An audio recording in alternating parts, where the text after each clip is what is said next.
YouTube, this is Miles here, Paradise in a Pot, coming to you from Las Vegas, Nevada.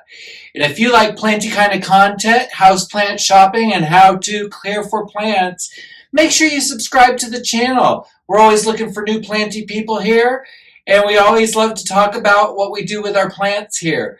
So go ahead and join, and like the video if you got a chance. At the end, if you don't like it, go ahead and give it a thumbs down. I'll know not to make more videos like this. Anyhow, today we are coming to Plant of the Week number 5. And today's Plant of the Week is sitting right here next to me. It's the Epipremnum pindatum skeletonkey. Now, I got this skeletonkey back in July of this last year in 2021. And it was a 2-leaf cutting. The 2 leaves are still there, the original 2. And it was rooted, but just barely, so I did have to root it up. After I rooted this plant up, I did go ahead and put it under a glass cage for a while because I was really wanting to be very careful with this plant. I paid $40 for a 2-leaf cutting. That's the most expensive plant per leaf ratio I've ever spent on a plant, and I cannot tell you it was money worth spending because this plant has been absolutely amazing. It grows just like any other pothos that you have in your collection. It's quite the weed, and if you let it climb up a pole, it will give you these lovely skeletonkey type fenestrations and little holes. And I'll go ahead and give you some bee footage of this plant so that you can really see close up the leaves and how they look. Now, how I care for this plant is I keep it in a bright room, and I really don't try to give it a lot of sunlight. It's getting a little bit right now, but this is only for the video, and it won't last too long. But it does like a bright room. It doesn't want to really be in that dark spot because it'll grow really slow, although it is a pothos, so it will tolerate lower light. But I think you're going to want to give this a little more light so that you can get these lovely skeletonkey fenestrations on the leaves because they're just absolutely amazing, and I just love them. Water this guy. I water this plant about once a week, and it does pretty well. It's just got watered, so it's feeling pretty damp right now. I always check the soil. I always let it dry out before I do water it again, just like I do with all my pothos. I actually let the leaves get a little droopy to kind of tell me it needs a drink, and that's the best way for me to know it's going to want one. Let's see here. It likes to be in a temperature range from anywhere to 60 to 90 degrees. So you don't want to let it get too chilly, or you don't want to cook it. It does like a little more humidity than a lot of the plants, but it will tolerate, and it has tolerated just fine low humidity in my house. Right now I'm running about maybe 30 degrees, or I'm sorry, 30% humidity. And there's a little bit of dry tips on the leaves, but not too bad. And I think it'll be just fine. Let's see. When I pot this plant up, I potted it with 1/3 of orchid bark, kind of a chunky mix, not too chunky, but like a medium chunky, along with a nice potting mix that had perlite and peat moss in it, so that it drains well. You don't want to let it set in water because that's not good. It needs that well draining. It is epiphytic, so as it grows up the pole, you'll notice some of the roots start to come out a little bit.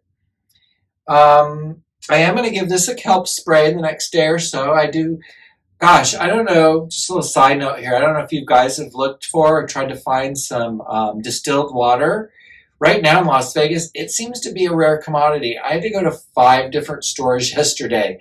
And y'all know I don't have a car, so I did that on a bus. I literally spent the whole day on a bus looking for distilled water. And I finally found distilled water. So I bought 2 jugs of it, as heavy as it is. So I'm going to be able to go ahead and mix up some kelp spray, which will be another video coming up this week, where I go through and foliage feed all my plants. It's probably something you guys don't really think to do, but Amazing Kelp is a lovely product, and I'll give you the information where you can find it. I don't get any kickbacks. She's just a friend of mine, but the woman who sells it, named Leslie Doyal, she's the tomato lady of Las Vegas, and that Amazing Kelp is exactly that.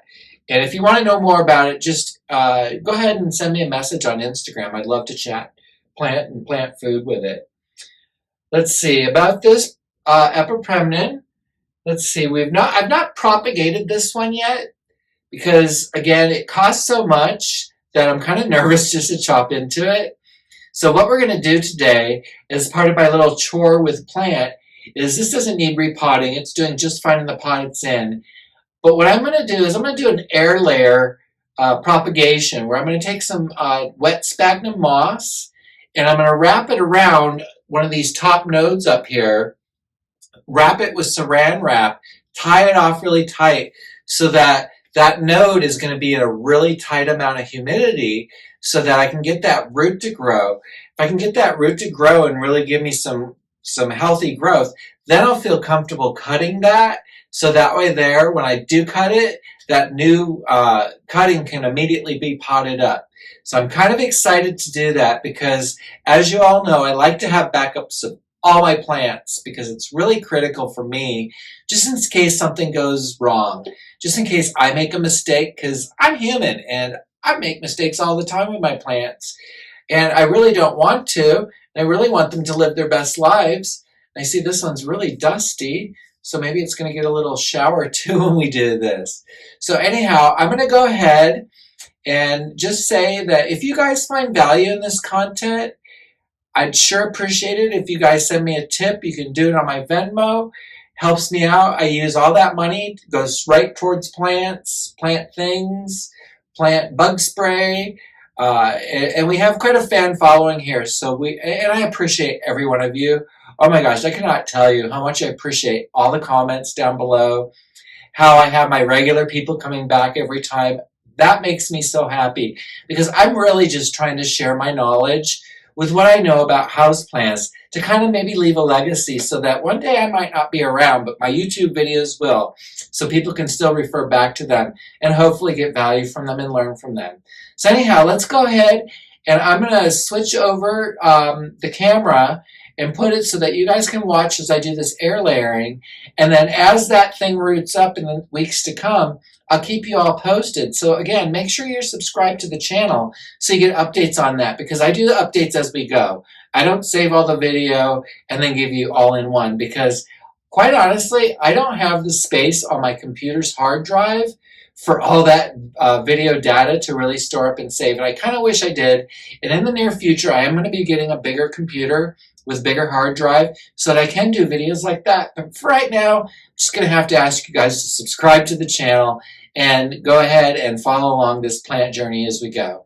So without any further ado, let's go ahead and start the air layering process on this Epipremnum pindatum. All right, planty people, we're back here, and I think I've got the camera set up where you guys can see it all right. So what I'm going to do is right here at this node, I see a little root nubbin coming out. Let's see if I can get a little closer for you on it. All right, I hope you can see that okay. So this little root nubbin right here hasn't been roped off. So you can see it's been tied. So I'm going to move the tie down just a little bit. So what I want to do, and we can see that root nubbin there, and we can see some other little root nubbins coming out. What I'm going to do is I'm going to take some wet but so wrung out sphagnum moss. Make sure that it's not dripping wet. You want it damp but not dripping wet. So we squeeze it like no water comes out.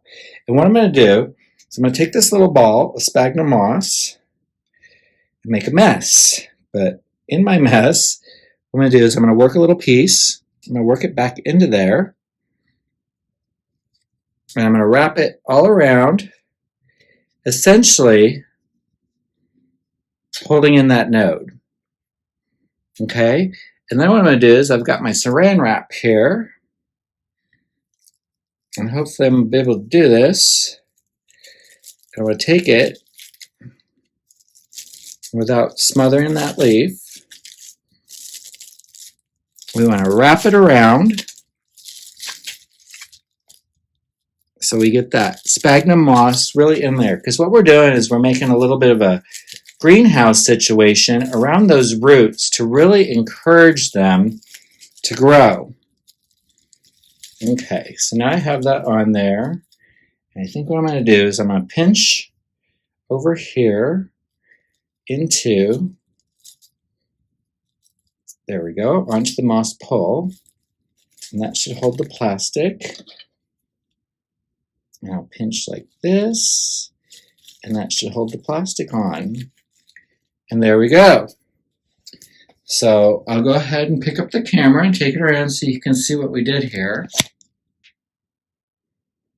See, I've got that all buried in there. We just want to try to get that plastic nice and tight. I might take another pincher and put it up top there. Let me go ahead and put this foam back on. So what I'm going to do is I'm going to take one more, these little plant holders, and I'm going to clip it right here, there, to hold it tight. So that way there it holds the humidity in. So we've got it nice and tight in there. And you can see it's all wrapped around, and I've got it locked up here with these. So that should hold it on there fine. And this way here, we can see the plant root before we cut it to propagate it. So we'll keep you updated. Make sure, again, you're subscribed to the channel and give me one of those thumbs up. That's all today. Thanks for watching Plant of the Week. We'll see you this week. More plant shopping to come. Better subscribe. Bye.